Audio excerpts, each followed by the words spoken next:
Gracias por acompañarnos al webinar de hoy, en el que estaremos hablando sobre la situación de los contratos de arrendamiento, la negociación de las rentas y apertura de locales comerciales durante el estado de calamidad en Guatemala.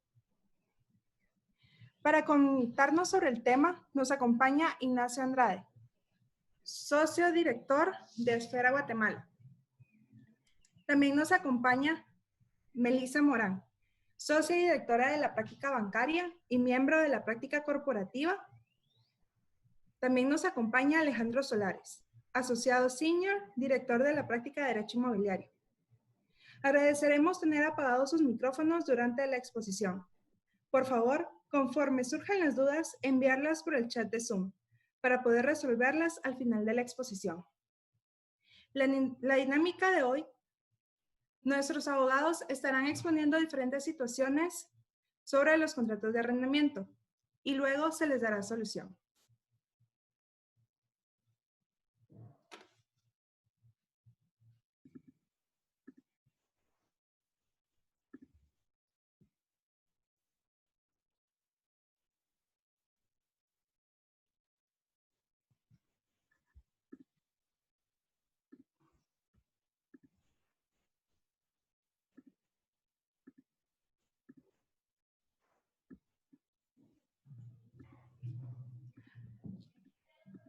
La inquilina.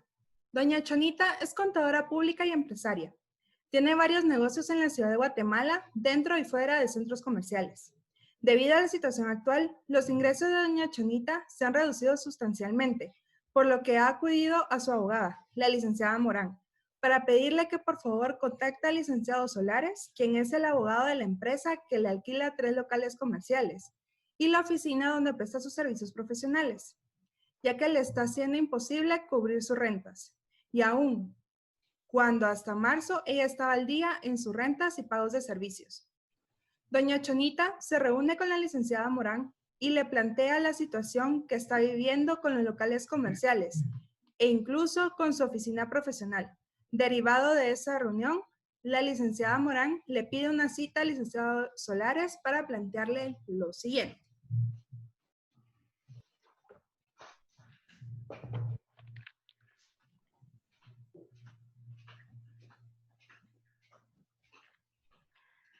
Buenos días, licenciado Solares.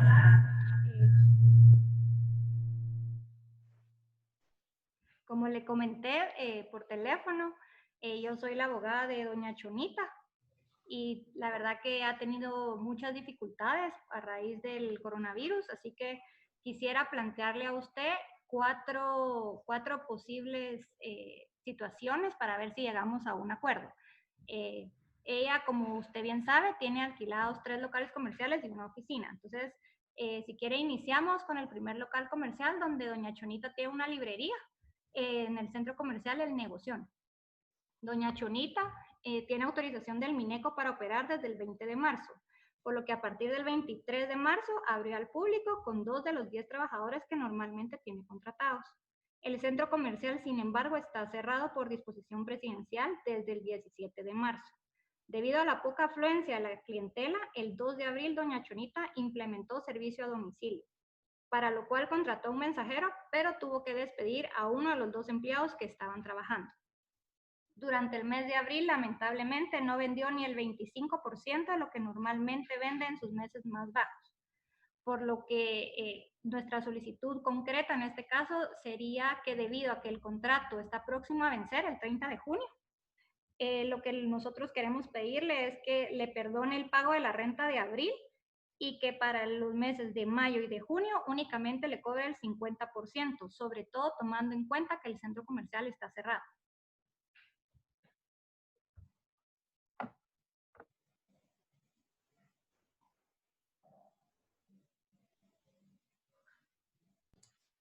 Buenos días tengan todos. Mi nombre es Ignacio Andrade. Yo creo que vale la pena señalar que en los temas de contratos de arrendamiento hay pocas disposiciones que son aplicables y sin embargo queremos hablar específicamente sobre algunos aspectos. el caso fortuito y la fuerza mayor tienen una vigencia en disposiciones generales, pero no tienen ninguna disposición específica que las hagan aplicables al contrato de arrendamiento. Para el contrato de arrendamiento, me parece que es muy importante que revisemos lo que dice el artículo 1906 del Código Civil, que me parece que que tiene unas disposiciones que son muy relevantes. Sin embargo, también, por otro lado, digamos, lo que pasa es que el caso fortuito y la fuerza mayor lo que dice es que, digamos, hacen que el contrato ya no tenga ninguna consecuencia y ningún efecto. En estos casos de contratos que son contratos que tienen ejecución en el tiempo, quiere decir, contratos que en el curso de un año básicamente tienen pago de renta y ocupación. En el caso de esos contratos se aplica más una cosa que se llama la teoría de la imprevisión. La teoría de la imprevisión lo que es la disposición que dice que en ese contrato los contratos se ajustan cuando hay condiciones que en un momento determinado no son usuales y en ese caso el juez, a falta de acuerdo entre las partes, puede poner digamos, puede ajustar las disposiciones del contrato. El problema hoy por hoy es que no hay tribunales para fijar esas condiciones, no hay tribunales para determinar si realmente una situación como la de doña Chonita, la famosa doña Chonita que el presidente nos ha dicho, es realmente una situación de caso fortuito, de fuerza mayor, y eso nos obliga a sentarnos entre las partes, a tratar de acordar algo y que sea razonable entre todos. Y esa es exactamente la dificultad en la que estamos. Y para ese propósito, digamos, para terminar de redondear la situación de los contratos de arrendamiento en general, tenemos que irnos a la figura que establece el artículo 1906 del Código Civil. Y este es algo que los arrendatarios han hecho en muchas ocasiones.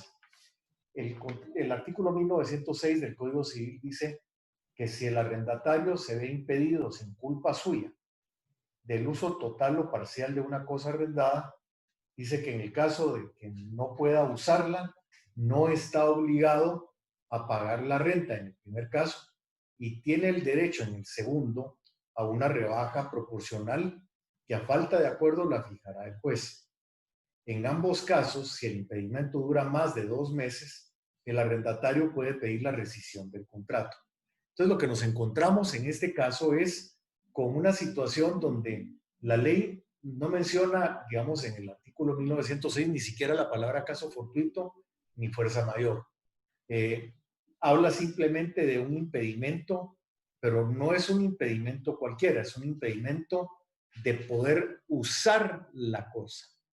Y entonces, ahora regresemos al caso de doña Chonita y tratemos de determinar si doña Chonita, por ejemplo, está usando el local o no en el presente caso. Y esa es, digamos, la pregunta que me parece que es muy importante para tratar de resolver la situación. Habiendo señalado las disposiciones aplicables y la dificultad existente en términos generales, dejo ahora a los abogados básicamente para explicar la negociación y la situación que puede darse en un caso como estos. Buenos días, licenciada. Soy Luis Alejandro Solares.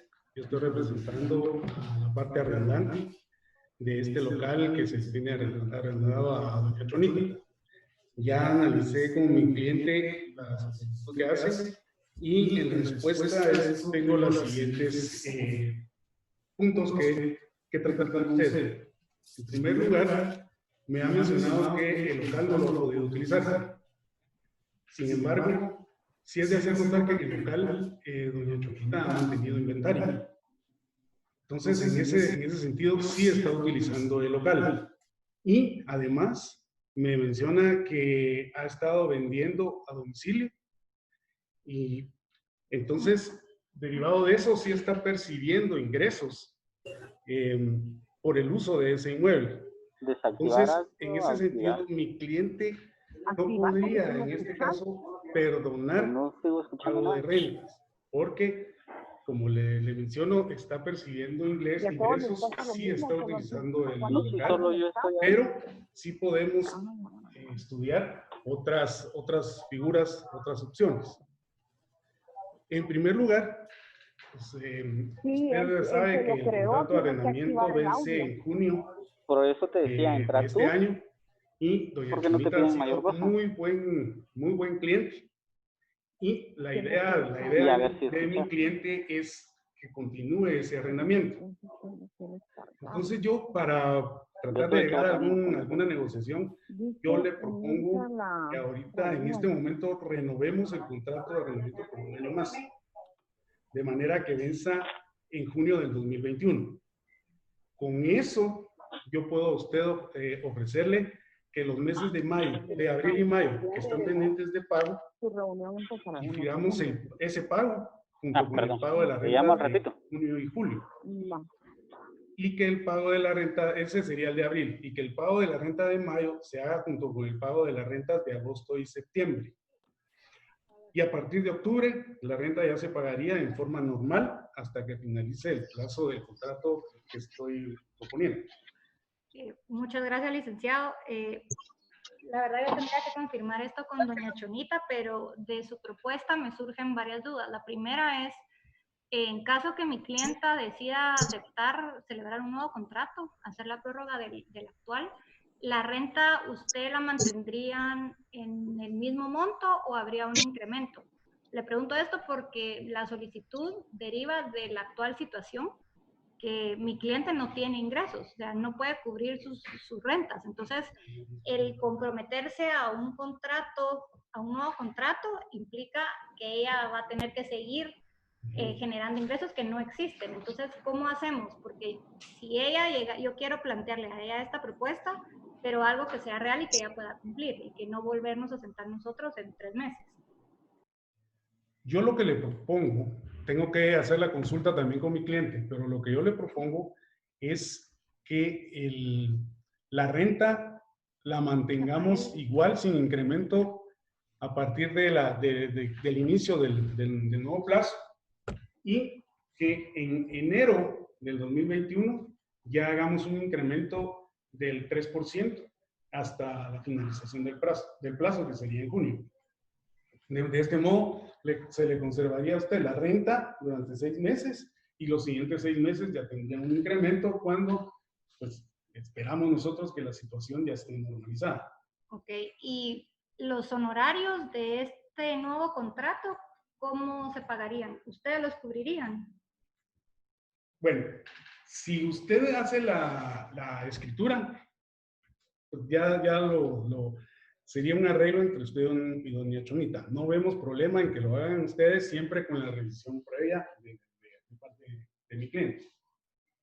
Perfecto, yo me llevo estas propuestas, licenciado, muchas gracias. Y entonces, solo me queda un último temita, que es el tema de los servicios.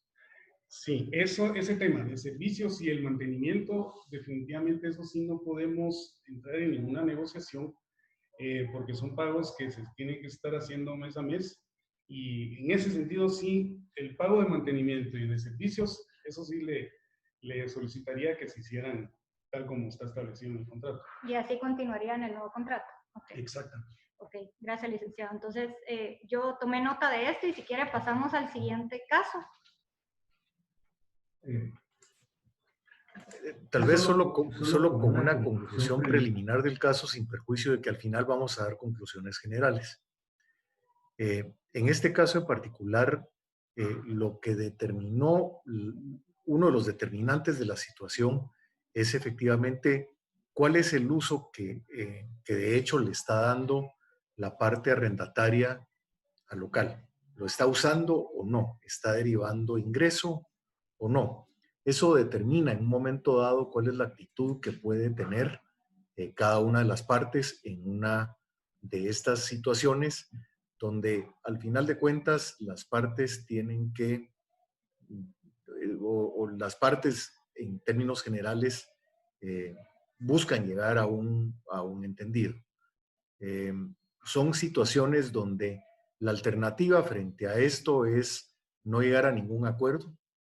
Al no llegar a ningún acuerdo, la opción es que desocupe el inmueble, pero ante la falta de desocupación, ante la falta de acuerdo, no existen tribunales para provocar la existencia de medidas en favor o en contra en este momento de cualquiera de las partes. Y ahí es donde radica justamente la dificultad. Claro, la ausencia de tribunales no va a ser algo que en un momento determinado vaya a ser permanente. De hecho, ha habido un levantamiento parcial de qué es lo que ha venido ocurriendo en los tribunales de justicia, pero no sabemos a ciencia cierta cuándo la situación de tribunales se vaya a normalizar, y eso me parece que siempre debe ser un elemento a considerar.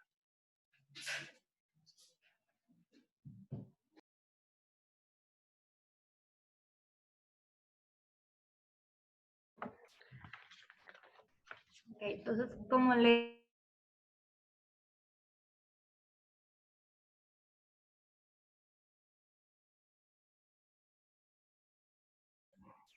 que tiene mi clienta, doña Chonita. Desde el 25 de marzo tiene autorización del Mineco para operar. Estuvo abierto el local al público del 26 al 28 de marzo, pero debido a que no llegaba nadie, tuvo que cerrar y desde el 28 de marzo no usa el local comercial. Nuevamente, debido a la poca afluencia de clientela, el 2 de abril, doña Chonita implementó servicio a domicilio, contrató nuevamente a un mensajero, pero tuvo que volver a despedir a otros. En este caso, licenciado, el contrato, como usted sabe, es por 24 meses forzosos, pero apenas llevamos 3 meses. Entonces, en este caso en concreto, mi cliente lo que le solicita es que por favor demos por terminado el contrato en forma inmediata, de ser posible el 15 de mayo, para evitar seguir incurriendo en rentas y demás gastos y servicios. Y por favor, para que se haga su cliente pago de la renta pendiente de abril y mayo, utilice el depósito que ustedes tienen y nosotros veríamos con doña Chonita que ella pueda pagar todos los servicios del local entre finales de este mes y mediados de junio.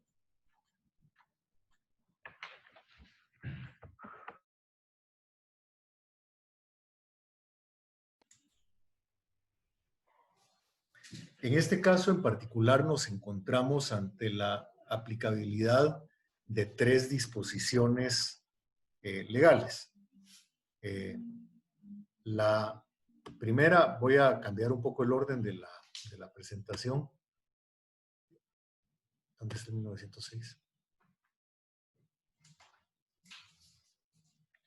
La primera está en el artículo 1906 del Código Civil. Perdón, el 1904 y el 1905, disculpe. Regresemos a donde estábamos. El artículo 1904, regresemos.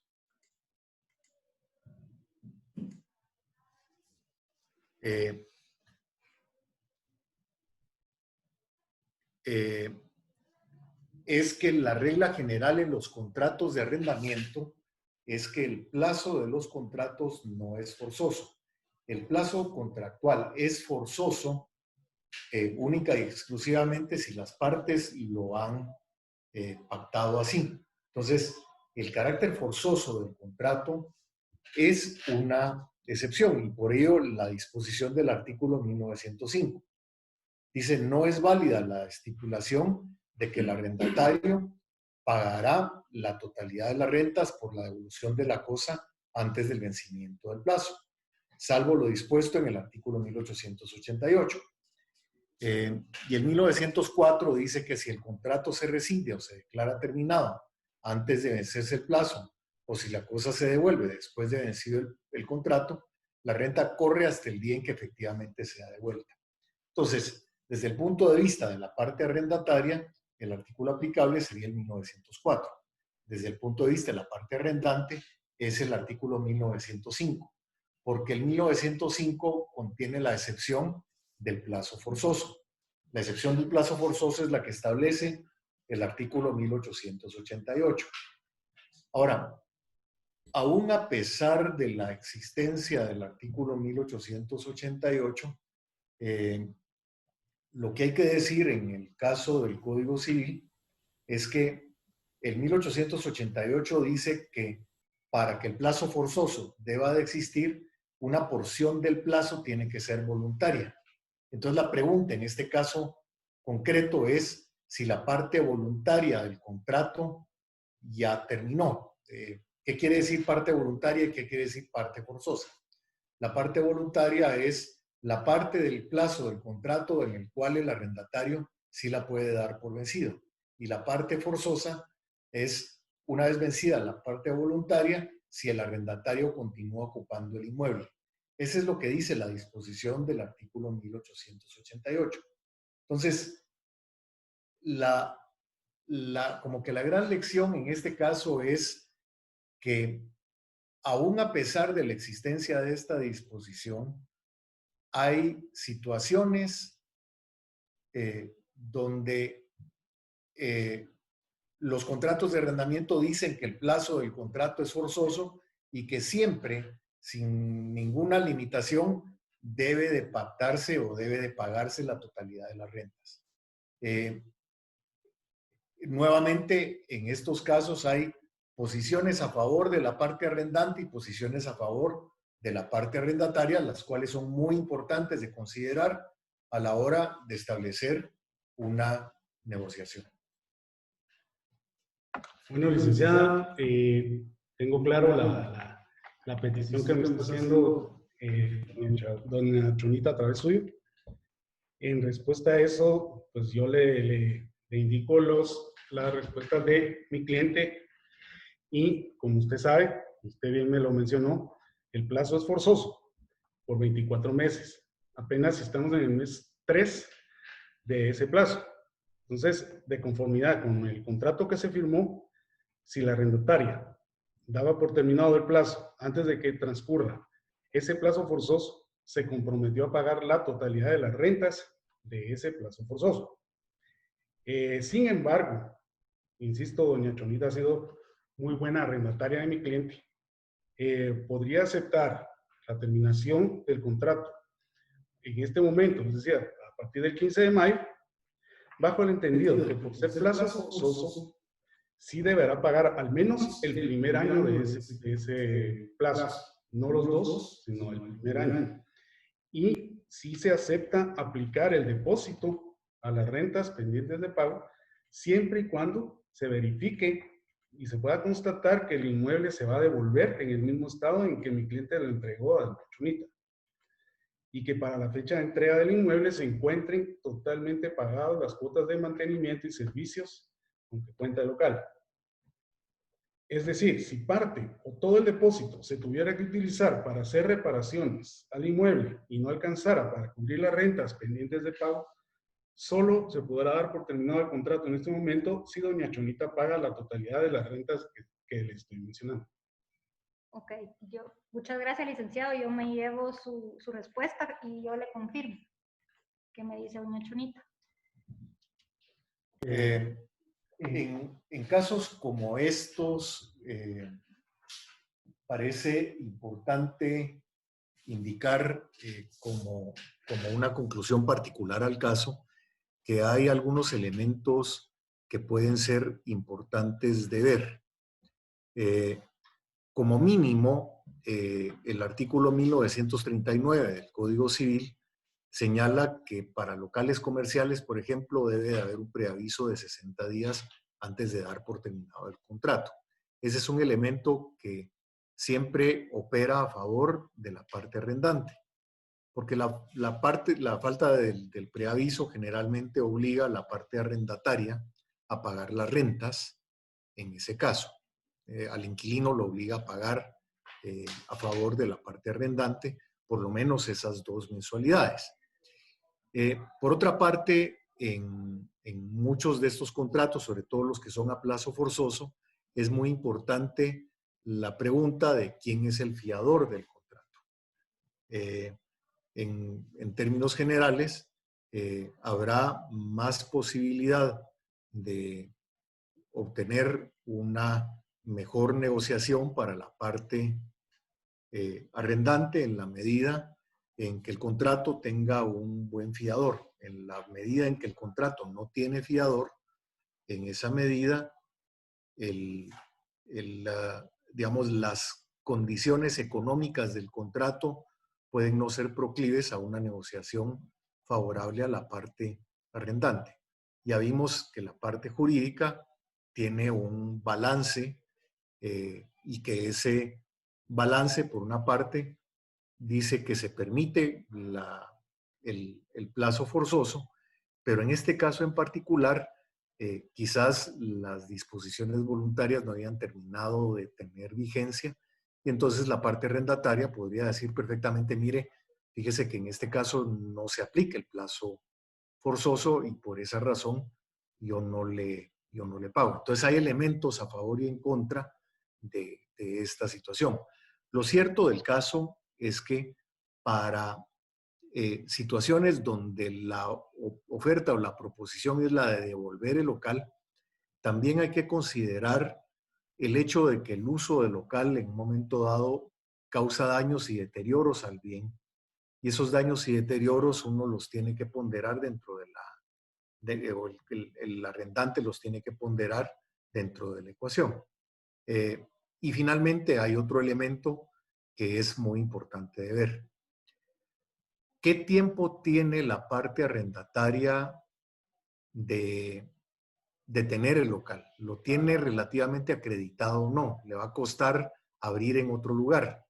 Esas son circunstancias que en todo caso son muy importantes de ver y son las que en el mejor de los casos van a señalar cuál es la mejor negociación. Yo creo que es importante decir que cada caso y cada situación es diferente y los casos que estamos planteando, lo que plantean son cuáles son los elementos más importantes que tanto la parte arrendante como la parte arrendataria deben de considerar en el momento de plantear situaciones como las que nos toca. Último tema con relación a este contrato 2 o a esta situación 2. Se habla de un permiso del Ministerio de Economía. El permiso del Ministerio de Economía era una situación que la propia disposiciones presidenciales permitían inicialmente, pero que tratándose de zapaterías se eliminaron básicamente con la emisión del segundo set de disposiciones presidenciales a partir del 28 de marzo. Entonces, es dudoso que las zapaterías como tales hayan preservado su permiso de apertura después del 28 de marzo.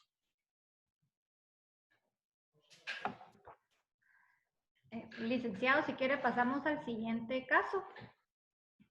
Ahora, si quiere, hablamos de la farmacia que tiene doña Chonita, otra vez en el Centro Comercial El Negoción. Nuevamente, debido a las disposiciones presidenciales, la farmacia cerró desde el 17 de marzo. Pero el 27 de marzo volvió a abrir, aun y cuando el centro comercial estaba cerrado. Entonces, nuevamente, no hay clientela, no pudo contratar un mensajero. Entonces, la poca gente que llama a doña Chonita le ha tenido que decir que por favor pidan sus medicinas por Globo y que sea costo de los clientes porque ella no lo puede cubrir. Entonces, debido a esta situación, doña Chonita se vio en la necesidad de empezar a vender menús ejecutivos, entonces ahora ella ofrece almuerzos y refacciones y con eso ha logrado obtener un poquito de más ingresos y ahí va saliendo. Pero en este caso, licenciado, como usted podrá ver en el contrato, la renta se paga por mes vencido. Entonces, la solicitud de doña Chonita en este caso es que, por favor, le perdone el 50% de la renta de marzo y que las rentas de abril y mayo, debido a que tuvo que cambiar el uso del local, solo le cobra el 25% de esas rentas. Adicionalmente, también le queremos pedir, abusando de la amabilidad de su cliente, si podría a partir del mes de junio considerar el cambio del uso del local para que en lugar de que sea farmacia, sea venta de comida, porque la verdad le está yendo muy bien y con el tema de las medicinas sí ha sido un poco problemático. Entonces, para hacer este cambio, ¿qué tendríamos que hacer, licenciado? ¿Firmamos un nuevo contrato? Nuevamente, ¿quién cubre los honorarios y los gastos?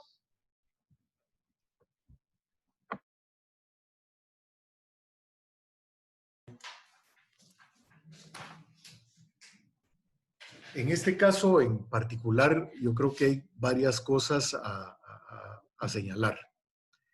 El primer aspecto es que no obstante el local está en un centro comercial, el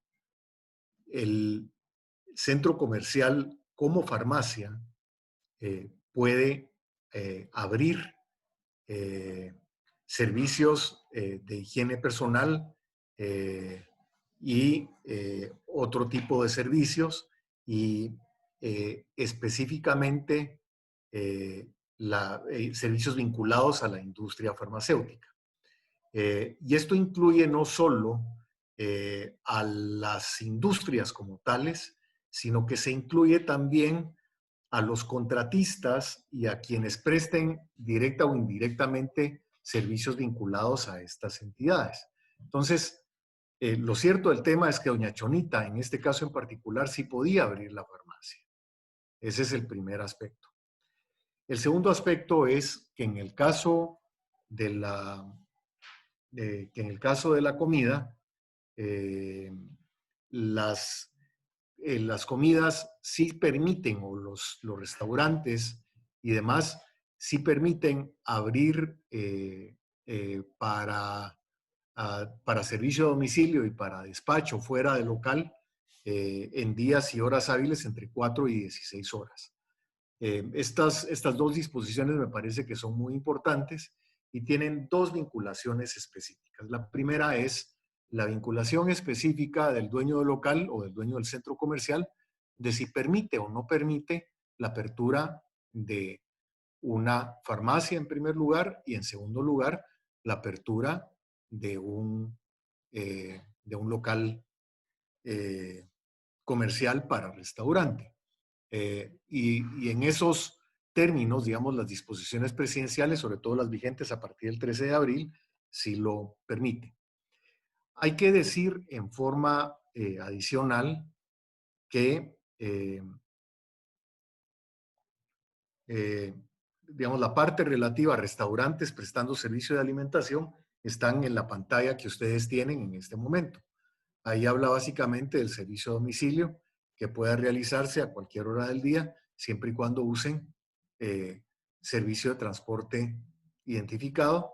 Y en el caso de las farmacias, aparece precisamente en la diapositiva que tienen ustedes justamente enfrente. Y la razón por la que pueden abrir es porque estas entidades tienen obligación de continuidad de prestación de servicios o actividades, dice, para concesionarios, contratistas, personas individuales o jurídicas que presten estos servicios públicos o privados, y dice en forma directa o indirecta. Y por esa razón pueden abrir los locales para estas dos actividades.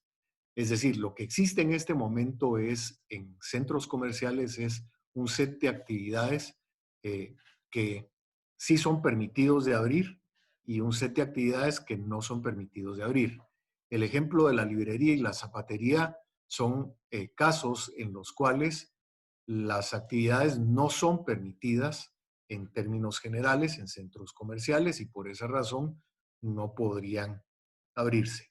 Por esa razón han visto ustedes que en redes sociales existen disposiciones que en un momento determinado no permiten, digamos, han obligado a la actuación de ciertas autoridades. Eso se vio con algunas entidades.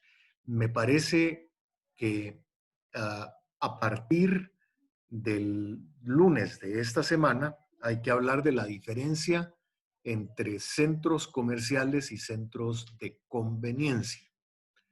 El centro de conveniencia es un centro que típicamente es de un solo nivel, tema número 1. Y tema número 2, el centro de conveniencia tiene parqueo ubicado en un solo nivel. Eso me parece que es muy importante decir, eso a diferencia, por ejemplo, de un centro comercial en el cual hay áreas de parqueo subterráneo y varios niveles de tienda. Las disposiciones que permiten la apertura de centros de conveniencia, pero no para servicios prohibidos, se puso en vigor a partir del lunes de esta semana. Entonces, la situación del centro de conveniencia y la situación del centro comercial son situaciones que hoy por hoy están reguladas en una forma diferente por las disposiciones presidenciales. Actividades prohibidas, por ejemplo, aún en los centros de conveniencia.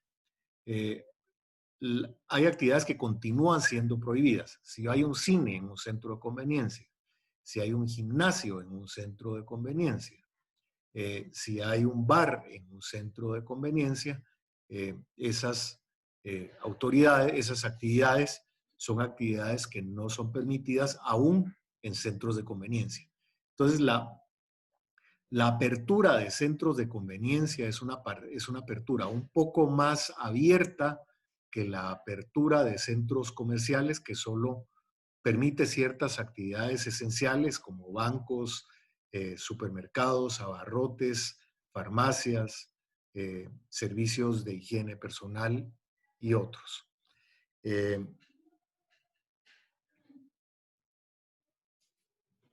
Siguiente. Vamos con el siguiente caso. Muchas gracias. Sí, licenciada. Analizando la petición de su cliente con respecto a la farmacia, tengo unos puntos que hacer de su conocimiento. En primer lugar, las farmacias prestan servicios esenciales, no tienen opción de cierre. Por eso puede atender al público en sus instalaciones y dar servicio a domicilio incluso hasta por 24 horas, ya que está permitido por las disposiciones presidenciales. En cuanto al cambio de destino que se le está dando al local, en cuanto a que ahora está vendiendo ya almuerzos y refacciones, es cierto que estos servicios también están permitidos por disposiciones presidenciales, pero no está permitido por el contrato.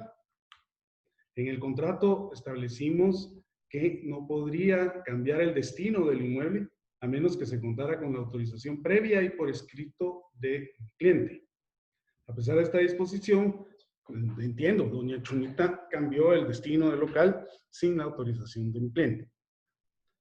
Por esos dos motivos, como no había razón para cerrar la farmacia ni reducir actividades, y como ha seguido operando el local, tanto como farmacia como con la venta de alimentos, lo único que mi cliente puede ofrecer a doña Chonita es diferir el pago de la renta de abril en mayo y junio, bajo el entendido que solo ese mes se le dará el beneficio porque sí puede operar el negocio sin ningún problema. En cuanto al cambio de destino, a partir de junio, considero que no es necesario hacer un nuevo contrato, siempre y cuando haya un cruce de cartas comerciales entre doña Chonita y mi cliente en la que conste la solicitud y la autorización correspondientes, y siempre que cuente con todos, que doña Chonita cuente con todos los requisitos necesarios para operar esa clase de negocios. Muchas gracias, licenciado. Eso quiere decir que con los registros sanitarios que yo tengo puedo seguir funcionando tranquilamente ahí con los menús, ¿verdad? Si usted ya cuenta con todos los registros sanitarios para operar restaurantes, no considero que no hay ningún problema. Ok. Y con todos los servicios, ¿cómo hacemos? ¿Qué pasa si mi cliente decide mejor cambiar de sociedad o cede a la arrendataria? ¿Cómo le hago el envío de la carta? ¿Se la hago a nombre de la sociedad, la actual inquilina, que es Farmacias Bonitas S.A., o que se la mande mejor mi clienta? En este caso sí habría que ver cuál es lo que ella va a solicitar. Podríamos hacer un cambio si fueran muchas las situaciones que van a cambiar, tal vez ahí ya sería de pensar si modificamos totalmente el contrato o hacemos uno nuevo. Ok, Bueno, muchas gracias, licenciado. Yo me llevo esto con doña Chonita y vuelvo con usted. Perfecto, gracias.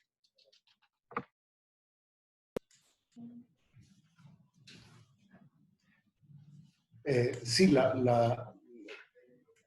tal vez solo la conclusión para estos casos es, en términos generales, que las disposiciones presidenciales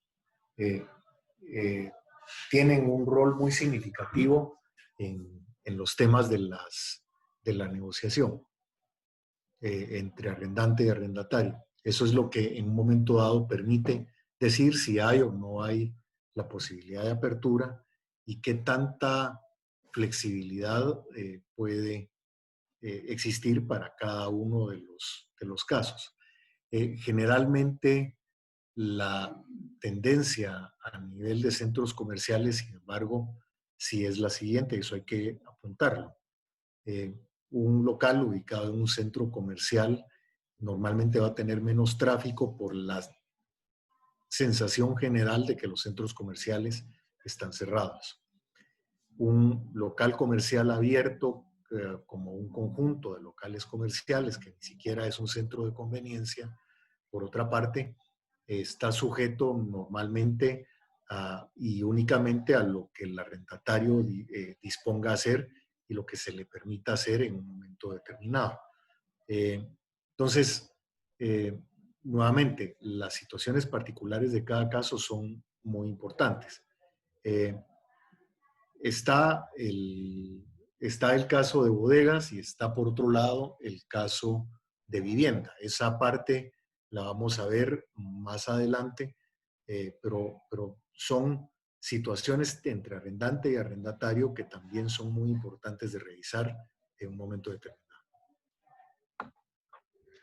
Finalmente, licenciado, si quiere nos salimos un poco del ámbito comercial y hablamos de la oficina de mi cliente, de doña Chonita. Como usted sabe, ella es contadora pública.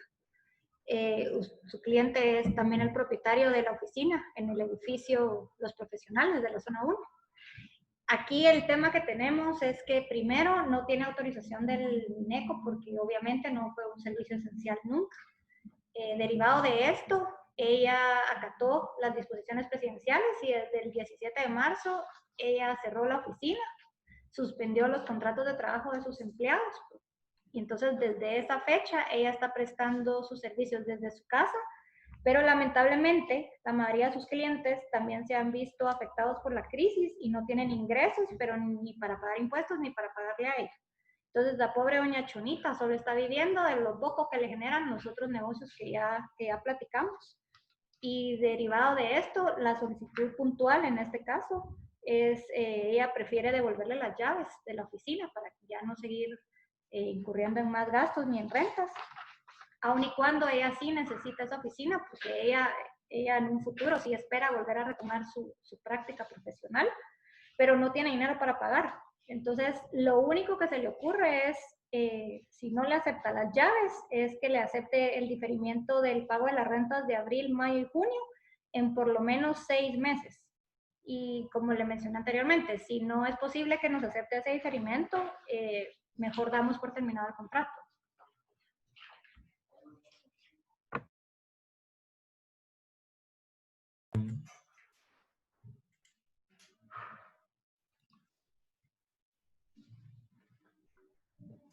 Las partes importantes en el caso de devoluciones de locales y de oficinas, perdón, son lo que para el efecto establece el artículo 1939 del Código Civil.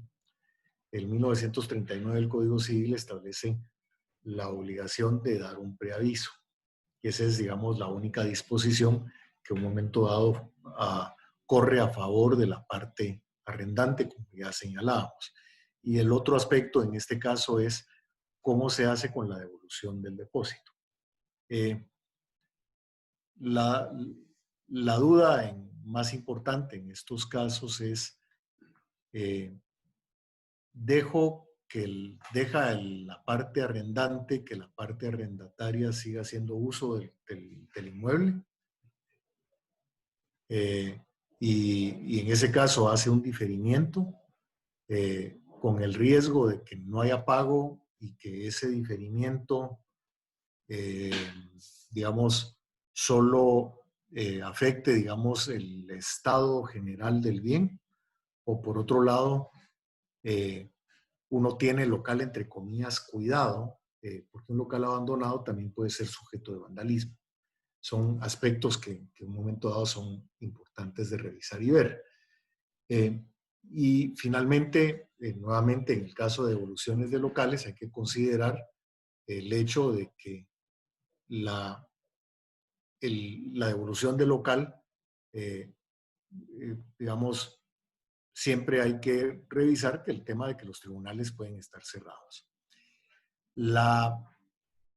Hay 3 situaciones con los inmuebles que también son muy importantes de revisar, que son el arrendamiento de tierra. Tiene mucho más difícil la situación de probar que el arrendatario se vea impedido del uso del inmueble de conformidad con el artículo 1906.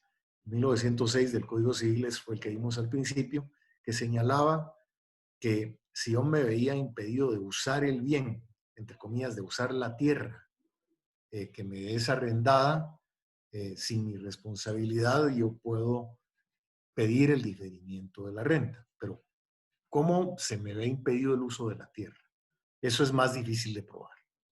En el caso de las bodegas, la pregunta se convierte en, ¿se impide el uso de la bodega solo porque no puedo almacenar bienes ahí? Depende mucho del vínculo que hay con la cláusula del uso del contrato. Voy a poner el ejemplo de la ofibodega. En el caso de la ofibodega, hay una parte del inmueble que se utiliza para almacenaje, pero hay otra parte que se utiliza para oficina. Entonces ahí hay un impedimento eventual de uso parcial y hay otro impedimento posible de uso para actividades comerciales. Sin embargo, el almacenaje se sigue dando. Entonces el uso del inmueble se sigue dando, aunque sea parcialmente. Está por otro lado de la parte del arrendamiento de vallas. La valla básicamente es un dibujo que está en la calle, es una fotografía que está en la calle, es una publicidad que está en la calle. Entonces la valla sigue siendo utilizada. Entonces, decir que la valla no se va a seguir utilizando y que por esa razón debe de haber un diferimiento de renta, yo creo que no procedería. Entonces, varían mucho como digo, varían mucho las situaciones. Bueno, licenciada, analizando la posible devolución de la oficina, pues tal como le comenté al principio, mi cliente ha estado siempre muy contento con la forma en que procede doña Chonita. Siempre ha sido una muy buena arrendataria. De hecho, ya está entregando un local. Eventualmente se va a entregar un local. Y pues mi cliente él quiere seguir con el contrato de arrendamiento con doña Chonita. En este caso en especial, está pidiendo un diferimiento. Y yo estimo que mi cliente podría estar interesado en aceptar que el pago de la renta de abril se haga junto con el pago de julio y agosto, que el pago de la renta de mayo se haga junto con el pago de las rentas de septiembre y octubre, y que el pago de la renta de junio se haga junto con el pago de las rentas de noviembre y diciembre. Es decir, sí aceptaría en este caso el diferimiento solicitado por doña Chonita, porque como insisto, sí es mi interés que doña Chonita continúe arrendando esa oficina. Entonces, a partir del mes de enero, la renta ya se pagaría en forma normal hasta finalizar el plazo. Lo que sí es que todo lo que se refiere a servicios y a cuotas de mantenimiento, eso sí no está incluido dentro de este diferimiento, y eso sí debería de estarlo pagando mensualmente conforme está establecido en el contrato. Ana, le agradezco muchísimo, licenciado. Yo le doy esta información a doña Chonita, que va a brincar de la felicidad.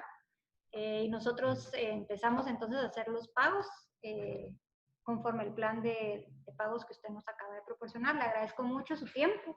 Yo siempre me comunico con usted para ver los contratos y para ver cómo formalizamos todo lo que acordamos aquí.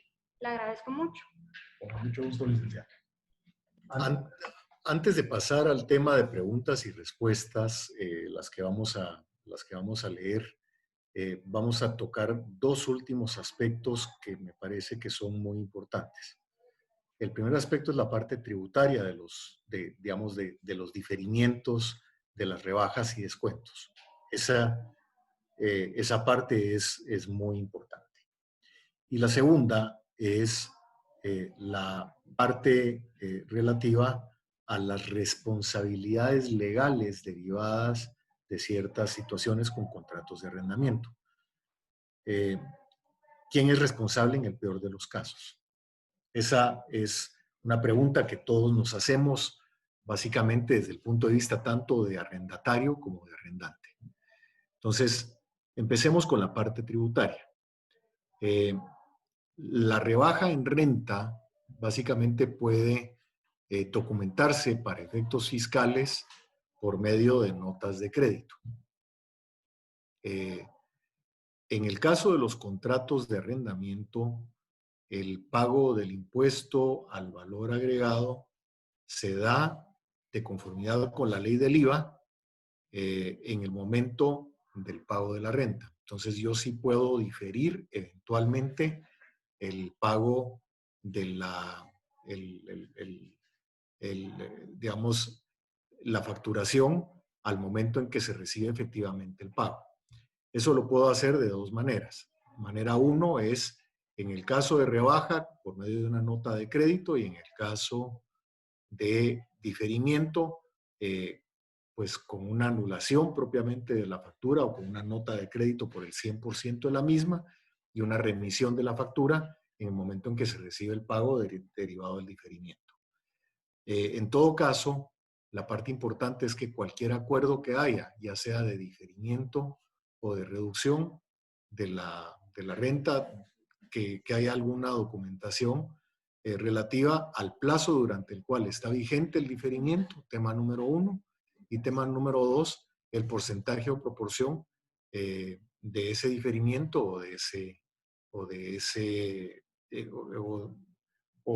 esa rebaja en la renta. Y luego el segundo aspecto.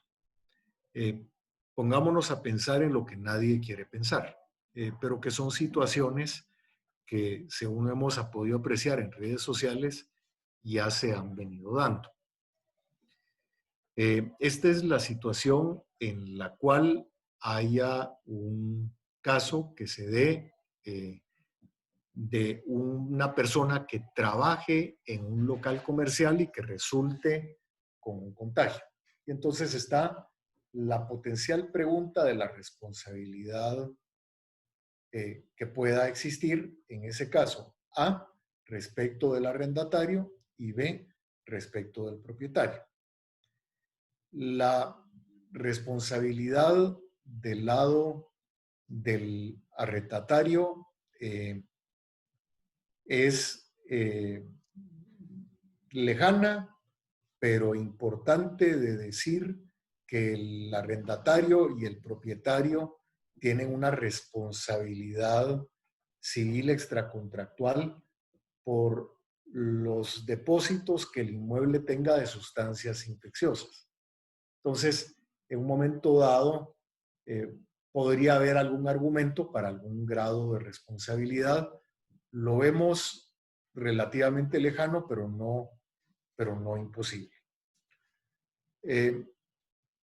El otro aspecto es la responsabilidad por incumplimiento de medidas sanitarias hacia las autoridades. La autoridad puede básicamente, y eso es lo que ha venido haciendo, ordenar el cierre de locales o de establecimientos o de lugares donde lo que se dé sea digamos, una violación a las disposiciones de las autoridades en esa materia.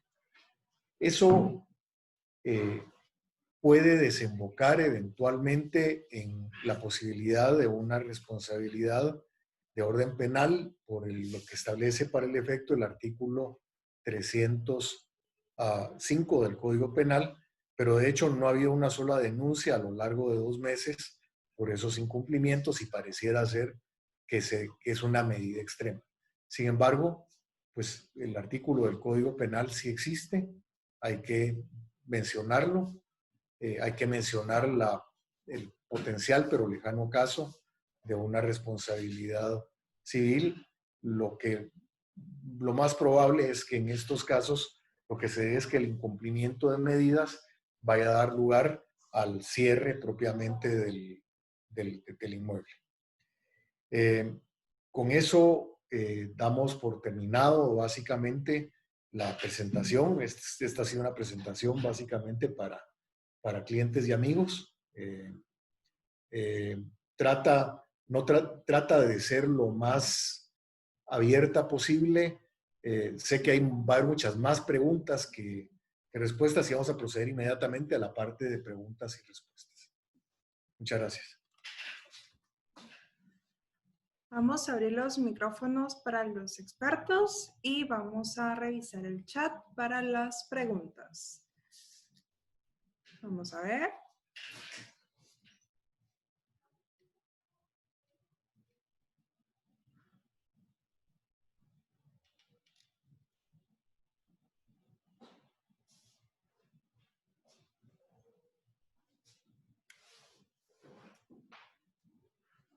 Ok. Yasmín Retana, en caso de una clínica de fisioterapia que no se ha trabajado y por ende no hay ingresos. Sí, es muy parecido al caso número 4. Realmente yo me abocaría a la respuesta del caso 4. Generalmente la solución para el arrendatario es la devolución del inmueble y el arrendante típicamente va a aceptar con algún grado, digamos, de pedido de responsabilidades y dependiendo de si hay plazo o no forzoso, digamos, el pago de alguna suma o simplemente un preaviso, decir, mire, está muy bien, desocúpemelo, pero desocúpemelo a partir del 15 de mayo y págueme media renta, ese tipo de cosas, es el tipo de arreglo típico. Siguiente, Guillermo Medrano. Hay un aspecto de consideración al inquilino por no ingresos, pero esta situación afecta el flujo al que tiene el inmueble. ¿Cómo puede él vivir ahora? ¿Cómo se ve si todo se difiere? ¿Su modo de subsistir no se difiere? ¿Cómo se ve en la parte de compensación hacia el dueño? Yo creo que hay que decir una cosa que es muy significativa y que es una situación que se aprecia poco, pero el arrendamiento es tanto una inversión para la parte arrendante como para la parte arrendataria. Entonces, al final de cuentas, la parte arrendante también tiene un derecho a percibir una renta porque cabalmente, como lo señala la pregunta, le sirve a la parte arrendante A para vivir, B pudo haber obtenido un préstamo bancario con el propósito de adquirir el inmueble y eso me parece que son elementos que en un momento dado, en el momento de hacer una negociación, la parte propietaria debe de establecer con toda la claridad del caso. El arrendatario normalmente se va a ir con una falacia que es por misericordia y el dueño también puede utilizar el mismo tipo de argumentación que es, mire, yo también tengo una casa que mantener y básicamente yo vivo de la renta de este lugar, por ejemplo. O mire, yo hice un préstamo para mejorar este bien y fíjese que tengo que pagar, el banco me pide que pague intereses a fin de mes. Entonces, hay balances que dar hacia los dos lados del asunto. No quiere decir que el propietario no tenga derecho de cobrar su renta. Definitivamente es parte del balance de la discusión que debe haber. Continuamos. Eric Lembus nos pregunta. Consulta. ¿Qué pasa si el local arrendado es cerrado por haber detectado un caso de COVID-19? ¿Habría un caso de fuerza mayor?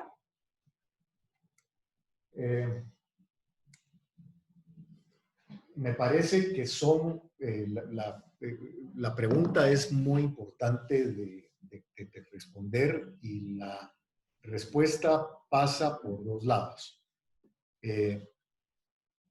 Es un caso de fuerza mayor en tanto y en cuanto el arrendatario no haya hecho los esfuerzos necesarios para que el local se mantuviera libre. Haya hecho los esfuerzos necesarios. En este caso en particular, si el arrendatario no tomó las medidas sanitarias, si el arrendatario no siguió las instrucciones, si abrió un local que estaba prohibido, eso no puede establecerse como una causal de caso fortuito, porque el caso fortuito es un caso provocado por los hechos de un tercero, sin la intervención de una de las partes contractuales. En este caso, hay una parte de la intervención de una de las partes contractuales que pudo haber provocado una situación de caso fortuito, y entonces ese acto contributivo del arrendatario puede evitar que en un momento dado haya una causal de caso fortuito. Está la otra causal, por supuesto, que es: yo seguí todas las medidas sanitarias, estaba autorizado, se obtuvieron las autorizaciones, se obtuvieron los permisos de transporte del Ministerio de Economía, que son los que señala la ley todavía que hay que cumplir. La actividad era una actividad esencial. La persona básicamente entró en contacto con un paciente de coronavirus y entró en cuarentena. Y a resultas de la cuarentena tiene esa situación. La respuesta corta en ese caso es que quizás ahí el caso fortuito sí se aplica. Sin embargo, hay que decir lo siguiente. Hay que tener cuidado del lado del arrendatario de si invoca o no invoca la causal, porque el efecto de invocarla es que el contrato sea por terminado. El arrendatario, el propietario, en un momento determinado puede decir: no, mira, ya no vas a seguir abriendo tu local porque necesitarías celebrar un contrato nuevo conmigo. Si necesito celebrar un contrato nuevo y el propietario ya no quiere y tengo un negocio que ya fue acreditado, pues de repente no sé si le pueda convenir al arrendatario invocar una causal de caso fortuito. Nuevamente, las circunstancias particulares del caso son las que determinan en todo momento cuál es la mejor solución. Los casos de caso fortuito son complicados precisamente porque hay circunstancias impeditivas. Por eso es que es más fácil, digamos, buscar la terminación o la negociación sobre la base del artículo 1906 para la parte arrendataria. Esa es la regla general. Diana Gatica nos pregunta: ¿cómo puedo proceder si el contrato está vencido, pero tiene una cláusula que se renueva el plazo por un mes de cada pago? ¿Es aplicable el preaviso? La regla general es básicamente la siguiente. Hay dos situaciones de cuando la parte arrendante recibe una renta después del vencimiento del plazo contractual. La primera es cuando se da lo que se llama una tácita reconducción, que quiere decir una presunción de prórroga por plazo indefinido. Y la otra es cuando se recibe la renta y el contrato lo que dice es una cosa diferente. Dice que el contrato se considera prorrogado solo por el mes de pago de la renta. Son las dos situaciones que se dan. En ese caso en particular, la regla general es que el arrendatario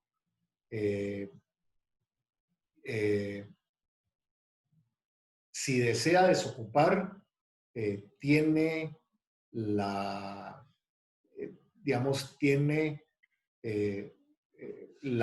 tiene el mejor camino y la mejor opción, porque en ese caso no hay preaviso, siempre y cuando el pago de la renta sea pactado contractualmente como que va de mes a mes. Si el pago de la renta va por plazo indefinido, no es así la cosa. Si el arrendatario quiere desocupar, lo que tendrá que hacer es sí pagar por lo menos el importe del preaviso conforme al 1939 del Código Civil. 30 días en el caso de vivienda y 60 días en el caso de locales. Y luego está, digamos, la otra consideración, que es que el arrendatario quiera seguir ocupando el bien, pero con renta rebajada. En ese caso, el propietario, si cree que puede arrendar el local muy rápido, le puede decir, mira, solo que el plazo del contrato ya venció. Y eso puede obligar a la parte arrendataria a negociar una renta un poquito más alta si le interesa preservar el local. Siguiente. Mari Montoya nos pregunta, ¿cuál es la mejor forma de documentar estos acuerdos si el contrato original se firmó en escritura pública? La pregunta es válida porque hay una disposición en el artículo 1577 o 78 del Código Civil que dice que cuando el contrato se firma en cierto formato, la modificación contractual debe de hacerse en ese mismo formato. Eso podría establecer algún grado de limitaciones, por ejemplo, a una cláusula de cambio de uso del local o ese tipo, digamos, de arreglos o de acuerdos. Depende mucho de lo que diga el propio contrato. Esa es la respuesta corta, pero sí es muy importante tener en cuenta qué tipo de contrato fue firmado. Oscar Montoya pregunta, ¿qué pasa con los restaurantes? ¿Están usando el local? ¿Cuál es la obligación de pago de la renta dadas las restricciones presidenciales? Creo que eso ya... Sí, digamos, típicamente en el caso de locales, el alegato que el propietario puede hacer es que al local se le está dando uso por el uso que se le está dando a la cocina. No hacía la parte propiamente, digamos, de mesas. Eso en alguna medida establece algún tipo de reglas respecto de rebajas o de diferimientos parciales de renta. Y eso ha sido, digamos, lo típico. En el caso de cadenas, el pedido típico que puede existir es básicamente el de una rebaja sustancial, si no es que un pedido de no pago de renta totalmente. Creo que el pedido digamos, de perdón de la renta total, si el restaurante está vendiendo a domicilio o para takeout, me parece que no es válido. Gerardo Fuentes escribe, buenas tardes, consulto con el tema de agencias de viajes que se ven afectadas sin ingresos por razones nacionales e internacionales. Creo que ya lo contestaron. Sí. Vamos a ver, Karen John, una tienda de ropa en un centro de conveniencia necesita todavía la autorización de Mineco. La respuesta corta es que Mineco cesó de dar autorizaciones a partir del 28 de marzo. Entonces, no es posible obtener nuevas autorizaciones. Lo que Mineco sí hace es que a las entidades que fueron autorizadas les está extendiendo permiso de transporte. Eso algunos lo interpretan como que si fuera una convalidación de la autorización ya otorgada, pero no está dando nuevas autorizaciones. La tienda de ropa como tal sigue siendo una autoridad restringida. Hay que decir que en centros de conveniencia la interpretación que algunos le dan a la disposición presidencial última, la que salió publicada el día lunes, es que solo es para servicios prohibidos. Y los servicios prohibidos lo que resulta es que están en la disposición presidencial séptima o octava y no en la disposición presidencial cuarta. Entonces hay centros de conveniencia que interpretan que las tiendas de ropa sí pueden abrir. Yo sería un poco más recatado, para ser muy franco con esto. Los casos para el dueño del centro de conveniencia, la reputación de que el centro de conveniencia sea insalubre no es una buena técnica de arrendamiento de largo plazo. Entonces, no siento que el centro de conveniencia tiene que, el dueño del centro de conveniencia tiene que tener mucho cuidado sobre qué tiendas abren y cuáles no. El riesgo reputacional para locales comerciales es muy importante y el riesgo de temas de salud es muy importante. Entonces hay que tomar en consideración esa parte. Y para la tienda de ropa, por otro lado, el riesgo de un cierre y de una publicidad negativa por eso también es igual de importante. No habíamos hablado del riesgo reputacional y me parece que el riesgo reputacional es igual de importante a considerar que cualquier otro. Uno no quiere como establecimiento que diga no, es que al dueño ni le importó la salud de todos. Y al dueño del centro comercial el mismo concepto aplica. Entonces, creo que hay que tener prudencia y recato en estos temas. Silvia Marina de León Matul pregunta, ¿por qué no es aplicable cláusula de impresión para el contrato de locales que están en centros comerciales? Si es un decreto gubernativo que todos deben observar, porque es tal y como dice el 1906 del Código Civil, porque solo el arrendatario es perjudicado. Yo creo que la pregunta está muy bien hecha y hay que decir que cada situación es diferente.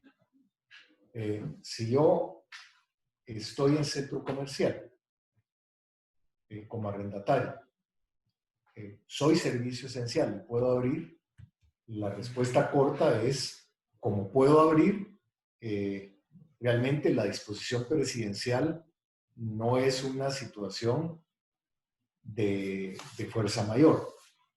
Sí podría argumentarse que es una situación de imprevisión, porque hay un cambio. La situación de imprevisión se da porque hay cambio sustancial de condiciones. Y el cambio sustancial de condiciones es que yo estoy pagando una renta superior porque el centro comercial tiene un tráfico que es muy importante.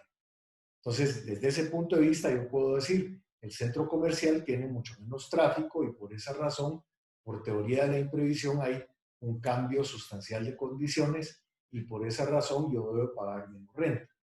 Hay dos maneras en que yo puedo pedir eso. Lo que el Código Civil dice para todos los contratos en los que caiga una teoría de la imprevisión es que el código aplica según lo que disponga un juez en las circunstancias particulares de cada caso. En este momento, el problema es que no hay juez que decida eso. Y cuando haya juez, la decisión del juez puede venir 6, 8, 9, 10, 12 meses después, con suerte.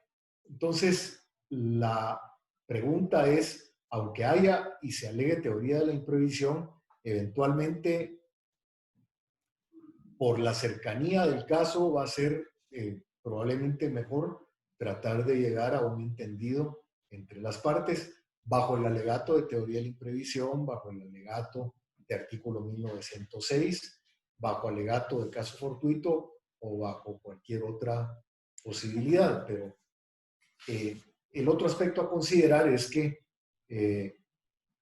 es probable que el estado de calamidad, ojalá así sea, no dure más allá de 2 o de 2 meses. ¿Qué pasa si el estado de calamidad termina en el mes de junio? ¿Qué pasa si termina en el mes de junio y yo ya me peleé con la parte arrendante? Yo creo que es hay que buscar básicamente una solución en la cual, digamos, uno no asuma situaciones que van a ser permanentes. Yo creo que hay que ir, y eso quizás es la otra gran consideración, hay que ir conforme se vayan dando las situaciones. Entonces, vamos arreglando las cosas de mes a mes. No arreglemos para todo el año. De repente no hay necesidad de arreglar para todo el año, sino hay necesidad de arreglar para 2 meses, para 3 o para 1. No sabemos exactamente hasta dónde van a seguir las circunstancias y quizás vale la pena ser prudentes en ese tipo de arreglos.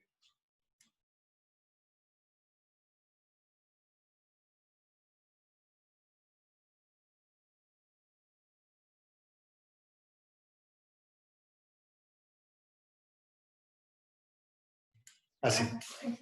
Sí. Hay varias preguntas relativas a la desocupación. Se puede desocupar obviando aviso de desocupación establecido en el contrato. Lo que ocurre en el caso de muchas disposiciones contractuales es que se establece la obligación de dar el preaviso de 30 o de 60 días, pero no se establece la consecuencia en el caso de no darlo. Entonces, si el contrato no dice que se debe pagar el importe de la renta durante el plazo del preaviso, si no se da, digamos, el contrato sigue teniendo vigencia y la teoría es que la parte arrendante podría descontar en ese caso el depósito. Esa es digamos, la regla típica que se utiliza. Si no hay depósito, pues en ese caso habrá que verlo, pero nuevamente ante situaciones como estas, típicamente las partes buscan tratar de llegar a entendidos en esta materia. Y la otra pregunta que es típica es, sí, esa la habíamos contestado, de la decidencia del contrato. Las de preaviso en términos generales me parece que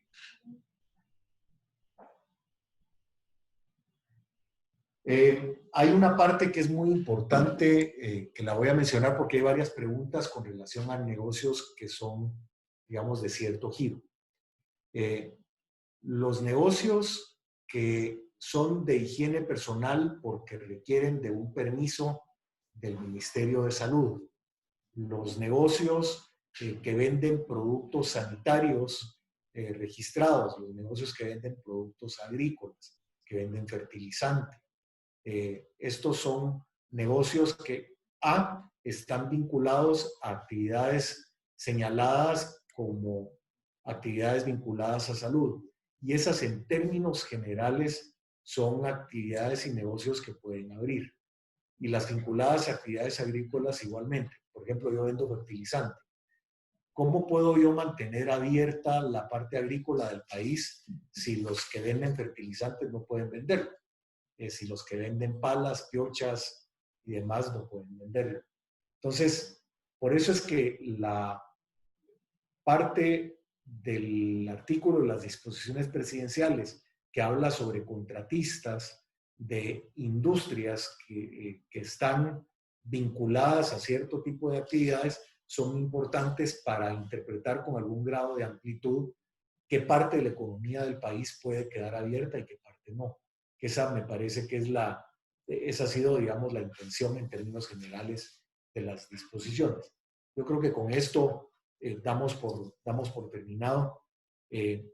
La parte de conclusiones, anticipamos algunas de las conclusiones en estos casos.